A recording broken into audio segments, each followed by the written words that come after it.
오후 예배에 오신 우리 성도님들을 주님의 이름으로 환영하고 축복드립니다.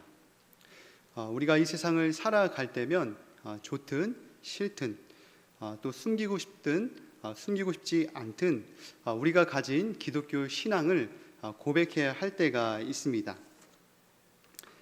제가 몰고 다니는 차가 있는데요. 제가 몰고 다니는 차는 이 하얀색 액센트입니다.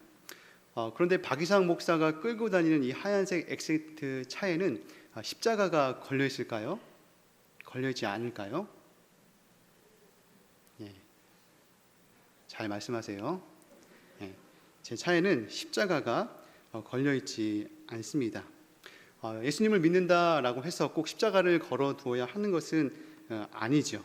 어찌됐든 제가 타고 있는 차에는 십자가가 걸려 있지 않습니다. 그러면 목사님은 예수님의 십자가가 부끄러운 거예요? 라고 말씀하시면 예수님의 십자가가 부끄럽지 않습니다. 또 제가 기독교인, 그리스도인임을 부끄러워하지 않습니다. 다만 혹시나 저 때문에 예수님의 십자가가 욕될까 봐, 혹시나 저 때문에 예수님의 십자가가 부끄럽게 되지 않을까 하여 제가 제 차 안에는 이 십자가를 걸어두지 않았습니다. 어떻게 생각해 보면 우리의 삶은 신앙의 연속이고 우리의 신앙이 어떠한지를 판별할 수 있는 시금석과 같다고도 말할 수 있습니다. 1976년 7월 26일 미국에서 발사한 이 아폴로 15호가 달에 도착했습니다. 당시 조종사의 이름은 이 제임스 어윈이라는 사람이었는데요. 이 제임스 어윈은 이 사흘 동안 달의 표면을 탐사하여 그 당시에 이름 붙여진 이 창세기의 이 돌을 채취하여 지구로 돌아왔습니다. 지구로 귀환한 그는 세계 많은 언론과 사람들에게 칭송과 존경을 한 몸에 받으며 이 달나라를 다녀온 우주인으로 일약 이 스타가 되었습니다.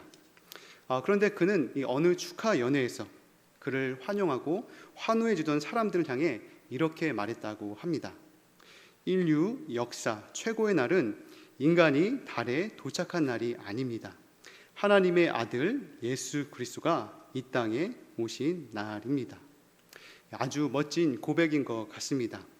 사람들의 환호와 칭송을 한 몸에 받으며 자기가 그만큼 뛰어나고 잘났다라고 우쭐할 수도 있겠지만 이 제임스 어윈은 인류의 최고의 날은 인간이 달에 도착한 날이 아니라 하나님의 아들 예수 그리스도가 이 땅에 태어난 날이라고 그러한 멋진 신앙을 고백합니다. 정말 영광과 존귀를 받을 분이 있다면 누구라고 하는 것이죠? 하나님만이 존귀와 영광을 받아야 한다라고 하는 것이죠. 저는 이러한 글들이나 이 매체를 접할 때면 이 가슴이 뜨거워집니다. 그리고 느끼는 것이 있습니다. 야, 이 사람이 진짜 백이구나. 이 사람이 진짜 크리스찬이구나.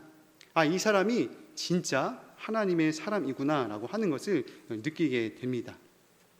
그런데 달나라에 다녀온 우주인만이 이 믿음의 영웅일까요? 아니죠. 아무도 알아주지 않는 소소한 우리의 일상일지라도 우리가 속한 가정, 직장, 삶의 현장에서 자신의 삶을 최선을 다해 살아가고 믿음으로 살아가고자 발버둥치며 그리스도 예수로 살아가고자 하는 우리 모두가 믿음의 작은 영웅입니다. 2022년도 바라기는 이곳에 계신 저와 대강교회 성도님들이 달나라에 다녀온 우주인은 못된다 할지라도 올 한 해 우리가 속한 곳곳에서 우리의 삶에 최선을 다하는 삶의 자세와 믿음으로 살아가고자 하는 그 분투하는 믿음의 작은 영웅들이 되시기를 주님의 이름으로 축원드립니다. 오늘은 빌라도의 질문이라는 제목으로 예수님을 신문했던 이 빌라도와 예수님과의 대화를 통해 예수님이 누구신지, 예수님이 어떠한 분이신지 하나님의 말씀을 함께 나누고자 합니다. 오늘 본문 말씀은 요한복음에는 자세하게 기록되어 있지는 않지만 다른 공간 복음서에 따르면 예수님께서는 유대의 최고 이 법정 기관인 이 산헤드린 공의에서 이 신성 모독죄로 사형 선고를 받게 됩니다. 유대의 대제사장인 가야바는 예수님을 신문하는 과정에서 내가 유대인의 왕이냐, 하나님의 아들 그리스도냐라고 묻습니다. 그러자 예수님은 조금도 타협할 의지가 없는 것처럼 단호하게 내가 그니라라고 말씀합니다. 이어서 예수님께서는 오히려 이 대제사장 가야바에게 이후 자신이 권능의 우편에 앉을 것과 하늘 구름을 타고 오는 것을 보리라라고 말씀하시며 놀랄만한 주장을 하게 됩니다. 그리고 이러한 예수님의 신적 주장은 유일하신 하나님의 이름을 욕되게 하고 이 정치와 종교가 분리되지 않았던 이 유대 사회를 어지럽힌다는 중죄로 이 사형 선고를 받게 됩니다. 그런데 로마의 식민 통치를 받고 있었던 이 이스라엘은 그들이 가지고 있었던 유대법으로는 이 사형을 선고할 수는 있지만 사형을 집행할 권한을 가지고 있지 않았습니다. 이 사형을 집행할 최고의 권한은 누가 갖고 있느냐? 유대 총독만이 사형에 대한 최종 판결과 그 권한을 가지고 있었습니다. 그래서 대제사장을 위시한 이 유대인들이 예수님을 처형시키기 위해 예수님을 누구의 법정에 세우느냐? 빌라도의 관정, 이 빌라도의 법정에 세우게 됩니다. 누가복음에 따르면 1단의 무리들이 예수님을 세 가지로 이 빌라도에게 고발을 합니다. 누가복음 23장 1절, 무리가 다 일어나 예수를 빌라도에게 끌고 가서 고발하여 이르되 우리가 이 사람을 보매 우리 백성을 미혹하고 가이사에게 세금 바치는 것을 금하며 자칭 왕 그리스도라 하더이다 하니.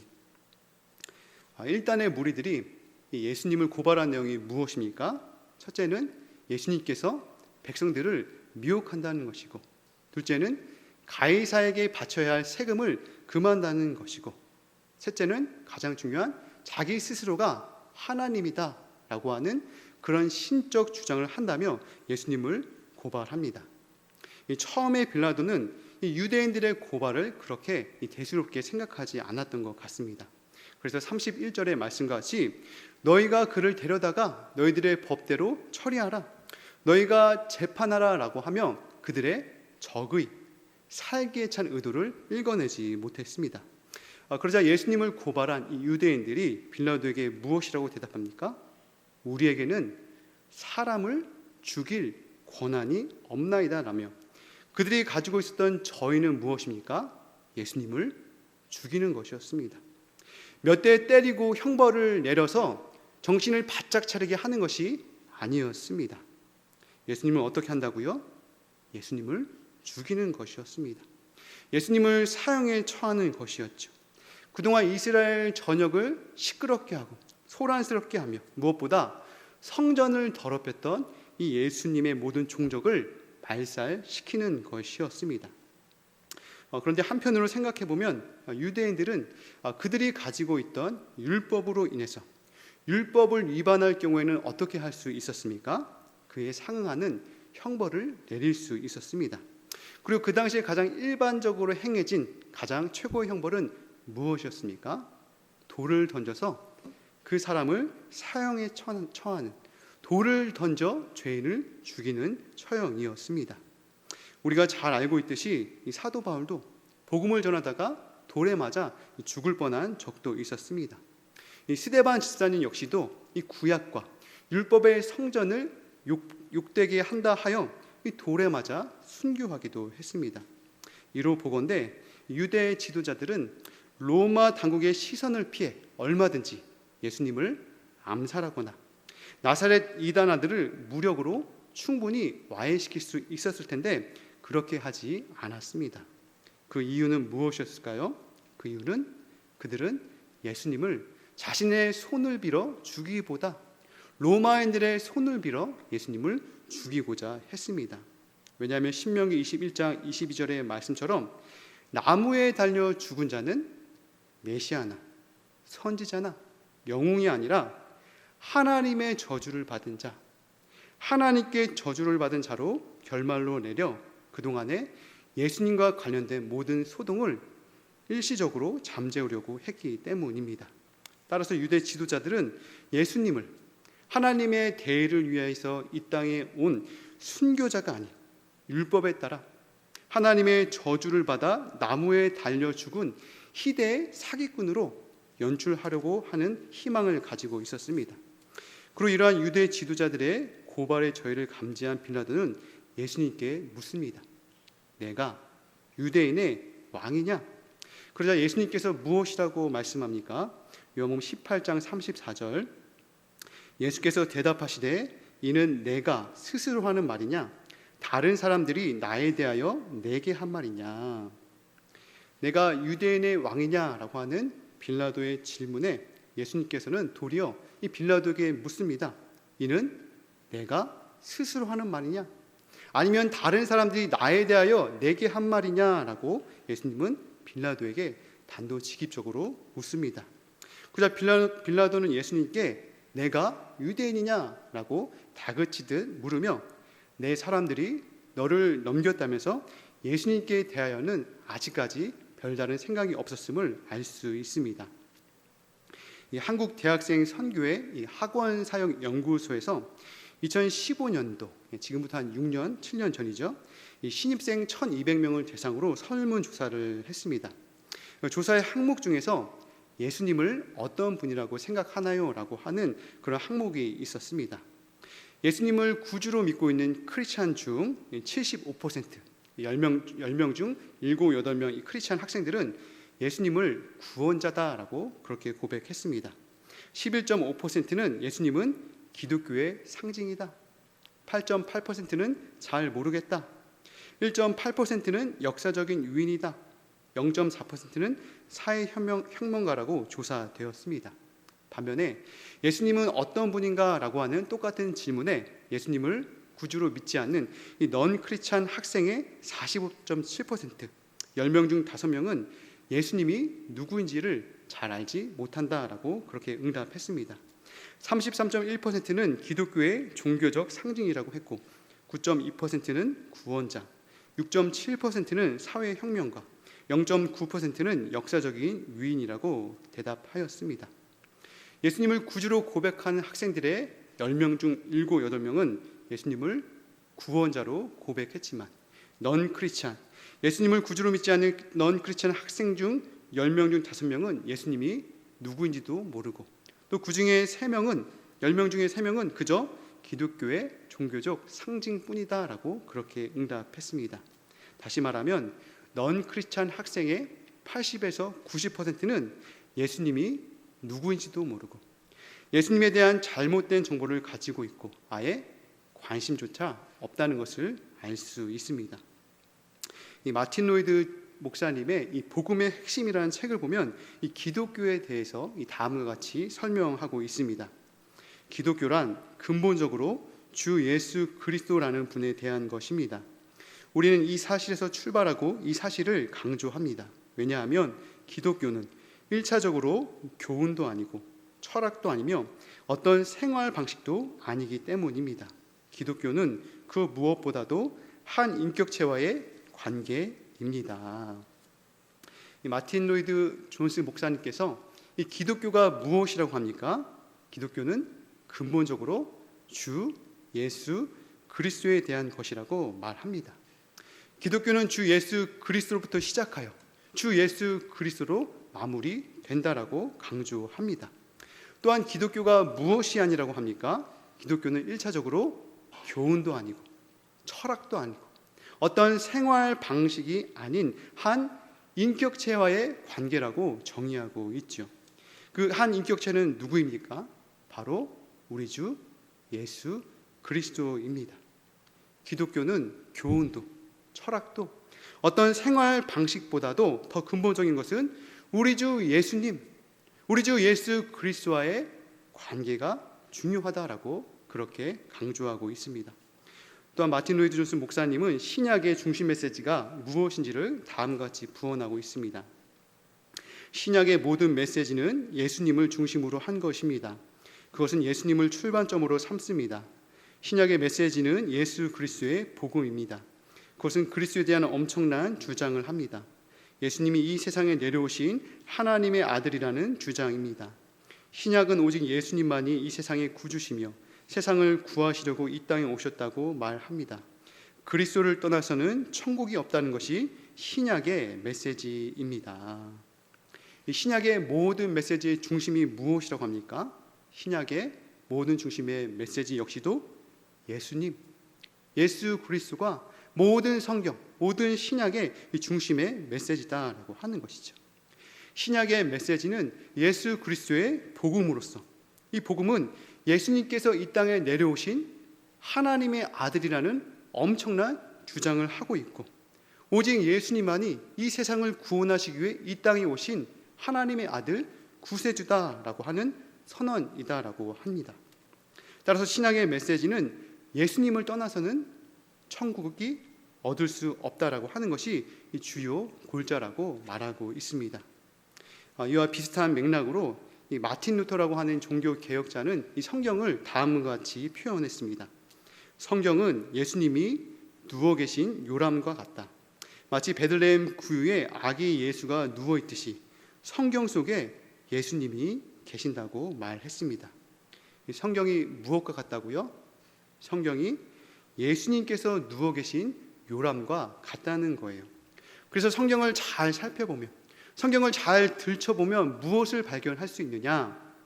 그 안에 누워있는 아기 예수를 발견할 수 있다라고 하는 것이죠. 그래서 구약은 오실 예수 그리스도, 신약은 오실 예수 그리스도, 그리고 다시 오실 예수 그리스도를 말씀하고 있습니다. 찬송가 96장은 우리가 믿고 있는 예수님이 어떤 분이신지를 다음과 같이 찬양하고 있습니다. 예수님은 누구신가? 우는 자의 위로와 없는 자의 풍성이며 천한 자의 높음과 잡힌 자의 높임되고 우리 기쁨 되시네. 예수님은 누구신가? 약한 자의 강함과 눈먼 자의 빛이시며 병든 자의 고침과 죽은 자의 부활되고 우리 생명 되시네. 예수님은 누구신가? 추한 자의 정함과 죽을 자의 생명이며 죄인들의 중보와 멸망자의 구원되고 우리 평화 되시네. 예수님은 누구신가? 온 교회의 머리와 온 세상의 구주시며 모든 왕의 왕이요 심판하실 주님 되고 우리 영광 되시네. 우리 잠깐 찬송가 96장 잠시 함께 찬양하도록 하겠습니다.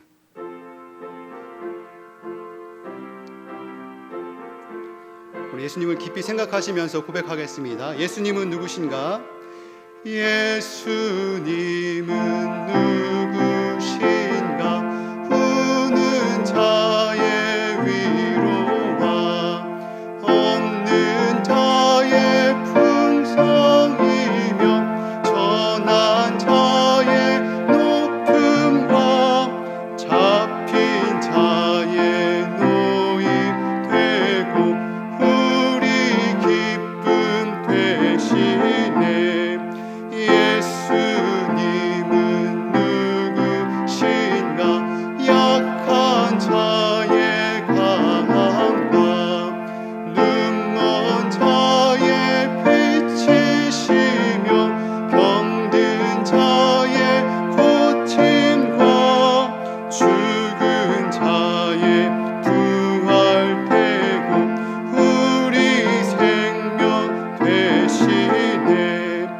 예수님은 누구신가? 추한 자의 정함과 죽을 자의 생명이며 죄인들의 중보와 멸망자의 구원되고 우리 평화 되시네. 예수님은 누구신가? 온 교회의 머리와 온 세상의 구주시며 모든 왕이요 심판하실 주님 되고 우리 영광 되시네.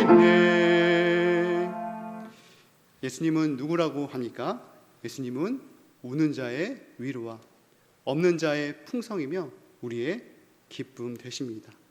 예수님은 누구십니까? 예수님은 약한 자의 강함과 죽은 자의 부활되고 우리 생명 되십니다.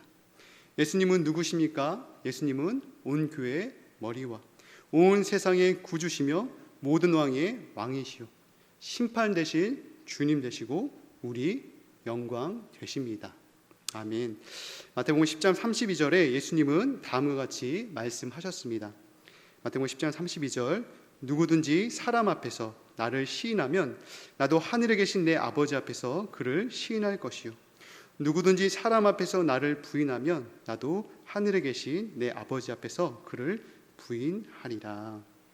예수님께서는 누구든지 사람 앞에서 자기 자신을 시인하면 예수님도 하늘 아버지, 이 성부 하나님 앞에서 그 사람을 시인한다라고 말씀합니다. 또한 누구든지 사람 앞에서 자기 자신, 이 예수님을 부인하게 되면 예수님도 하늘 아버지 앞에서 그 사람을 부인한다라고 그렇게 말씀합니다. 운전을 하고 가다 보면 가끔씩 차 뒷면에 물고기 문양을 표시한 차들을 보신 적이 있을 겁니다. 그리고 모두들 이 물고기 문양이 기독교적 의미를 갖고 있다고 그렇게 알고 계실 겁니다.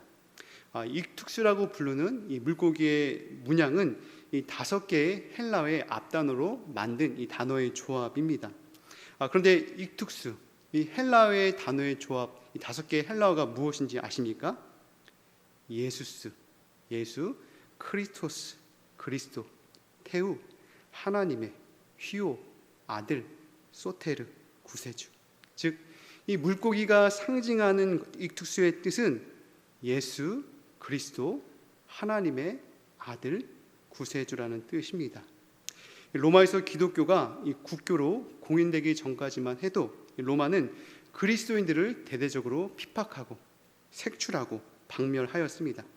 이때 그리스도인들은 자신들의 기독교 신앙을 지키기 위해 목숨 걸고 로마의 지하 공동묘지인 카타콤 등지에 숨어서 지낼 수밖에 없었습니다. 그리스도인들은 그들을 박해하는 적들로부터 구별하고 의사소통을 하고 신분을 확인하기 위해 암호와 같은 이 형태로 이 땅이나 이 카타콤 벽면에 이 물고기 그림을 그렸습니다. 그들은 그리스도인이라는 신분을 서로 확인하기 위해서 물고기를 나타내는 그림을 그리거나 물고기의 조각상을 소지하고 다녔습니다. 한 그리스도인이 물고기에 반을 그리면 나머지 사람이 물고기에 또 반을 그려서 한 신앙을 가지고 있음을 확인하였습니다. 또한 카타콤은 공동묘지의 기능과 함께 일종의 지하 도시로서 외부의 침략에서 은신할 수 있는 미로와 같은 이 공간이었습니다. 외부인들이 아무리 카타콤 내부에 들어온다 할지라도 정교하고 복잡하게 만들어진 이곳에서 이 출구를 찾기가 어려울 정도였습니다. 그러나 이러한 복잡하고 정교한 미로에서도 길을 찾는 표식 역시도 물고기 모양이었습니다. 물고기의 머리가 향하는 방향을 따라가다 보면 그리스도인들이 예배를 드렸던 예배의 장소에 다다르게 되었습니다. 오늘날에는 이 십자가가 우리 기독교의 상징이라면 초대교회는 이 물고기 모양이 기독교의 상징이었습니다. 그리고 그 뜻은 무엇이라고 했습니까? 익투스, 예수 그리스도 하나님의 아들 구세주. 예수 그리스도 하나님의 아들 구세주라고 하는 이 신앙의 신앙의 고백이 기독교의 상징이었습니다.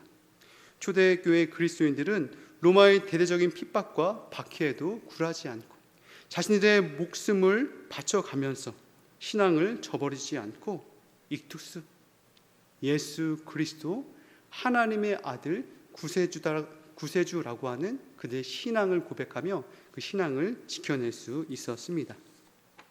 오늘 본문의 빌라도는 유대 총독으로서 예수님께 내가 유대인의 왕이냐라며 예수님을 신문합니다. 그러자 예수님께서는 내 나라는 이 나라에 속한 것이 아니다라고 말씀하시며 예수님이 자신이 누구인지를 말씀합니다. 요한복음 18장 37절 빌라도가 이르되 그러면 내가 왕이냐? 예수께서 대답하시되 내 말과 같이 내가 왕이니라. 내가 이를 위하여 태어났으며 이를 위하여 세상에 왔나니 곧 진리에 대하여 증언하려 함이로라. 예수님께서는 이 자신의 나라는 이 세상에 속하지 않는다라고 말하지만 이 자신이 누구라고 합니까? 이 세상에 속하지 않는 나라, 즉 하나님 나라에서 왕이다라고 그렇게 말씀합니다. 내가 이를 위해서 태어났고 이를 증언하기 위해서 세상에 왔다라고 말씀합니다. 요한계시록 17장 14절에서도 보면 예수님을 상징하는 이 어린 양을 만주의 주요, 만왕의 왕이라고 묘사합니다. 빌라도는 유대 총독으로서 내가 유대인의 왕이냐라고 예수님을 신문하지만 마지막 심판 날에는 어떻습니까?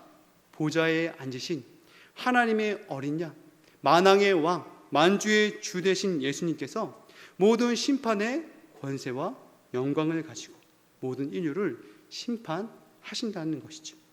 목자가 양과 염소를 구분하는 것처럼 우리 목자 되신 예수 그리스도께서 심판의 권한과 권세를 가지고 모든 인류들을 역사를 심판하신다라고 하는 것입니다. 나이가 많이 먹을수록 나이 때마다 무엇이 있고 무엇이 없는지 확연하게 달라진다고 합니다. 10대 때는 철이 없다고 합니다. 20대는 답이 없다. 30대는 집이 없다. 40대는 돈이 없다. 50대는 일이 없다. 60대는 낙이 없다. 70대는 이가 없다. 80대는 처가 없다. 90대는 시간이 없다. 100대는 다 필요 없다. 근데 있는 게 있다고 합니다. 10대는 끼가 있다. 20대는 젊음이 있다. 30대는 짝이 있다. 40대는 폼이 있다. 50대는 멋이 있다. 60대는 가족이 있다. 70대는 쉼이 있다. 80대는 추억이 있다. 90대는 소망이 있다. 100대는 천국이 있다. 이 사도 바울은 그의 노년에 그 영적인 아들 디모데에게 다음과 같이 말씀합니다. 주 예수 그리스도께서 나타나실 때까지 흠도 없고 책망 받을 것이 없이 이 명령을 지키라.